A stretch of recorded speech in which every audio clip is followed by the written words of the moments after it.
folks, I'm back. It's me, Mahbub Chowdhury, aka the People's Coach, aka your host and speaker for today. Now today I want to talk to you guys about the area, the subject topic matter of relationship building. Now before I begin, I need to stress something, and that something is this. It's more of a disclaimer, something to be mindful about and bring to your attention. Is the fact that I am no professional in this area whatsoever. At the end of the day, it's just shared perspectives, shared ideas that I want to throw out there and bring things to your attention.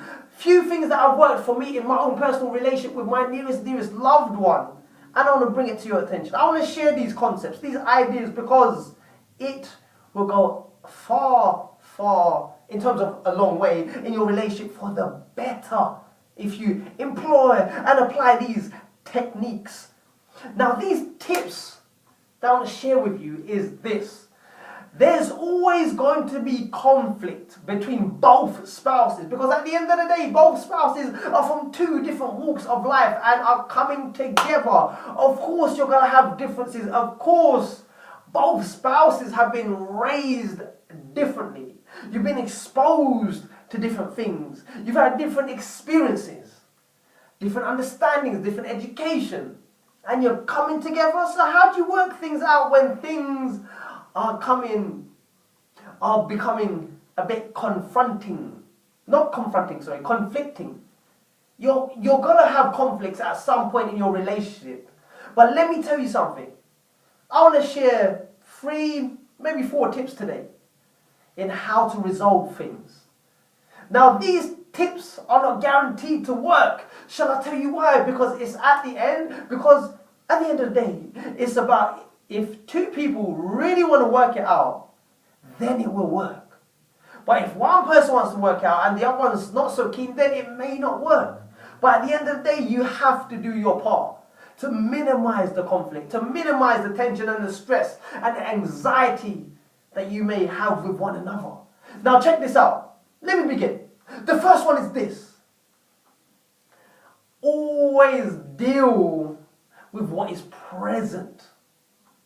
Deal with the present situation at hand. That's tip number 1.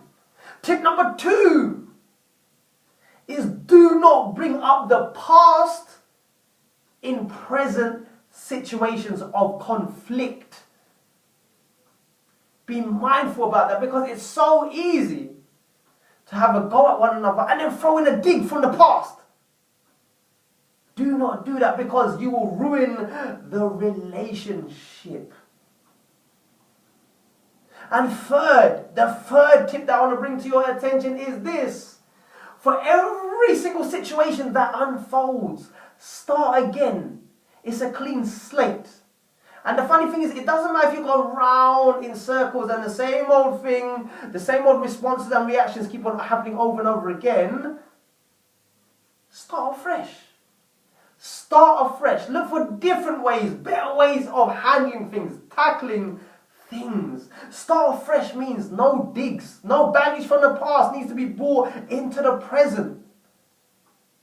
Deal with that situation here and now.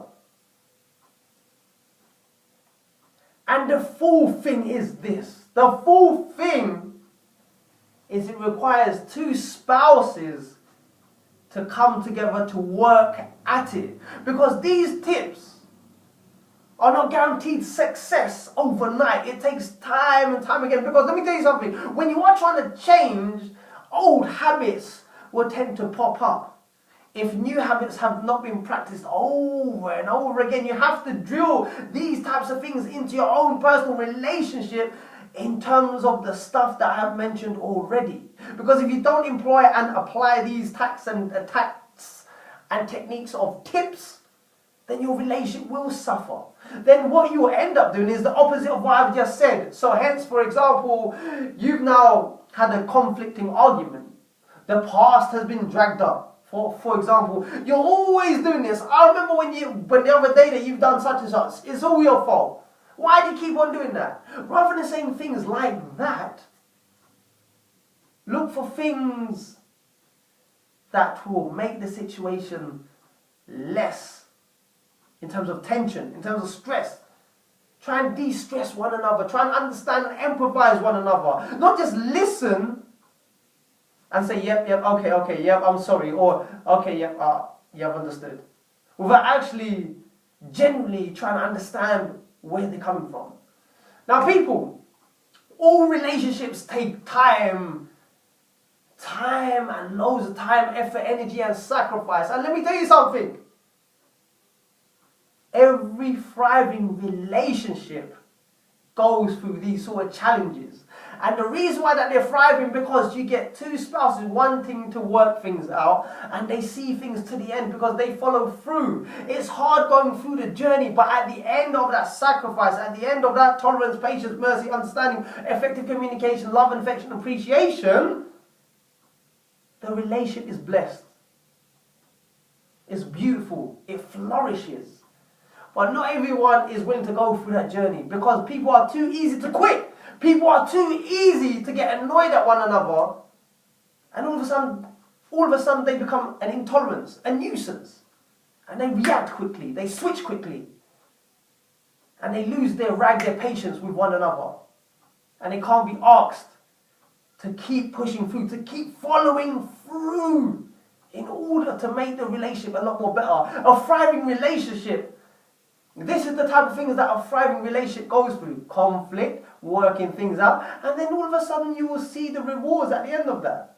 Now, a bad relationship would go through conflict and have more and more conflict, more and more stresses, and then we'll quit, stop trying with one another. And all of a sudden the relationship goes downhill. That's the difference between the two. I hope you understood my point. That's the thing I thought I might bring to your attention. Just a bit of food for thought, something that I thought I might share with you guys, throw some ideas out there. Anyway, I hope that's been useful. Employ it and adapt it, employ it and apply it in your life, in your relationships, and watch it grow and develop. Stay consistent, stay persistent at it, and your relationship will flourish. Until then, take care, stay strong, stay focused, and always live to learn to empower and inspire the lives of many, as well as yourself. Bye for now.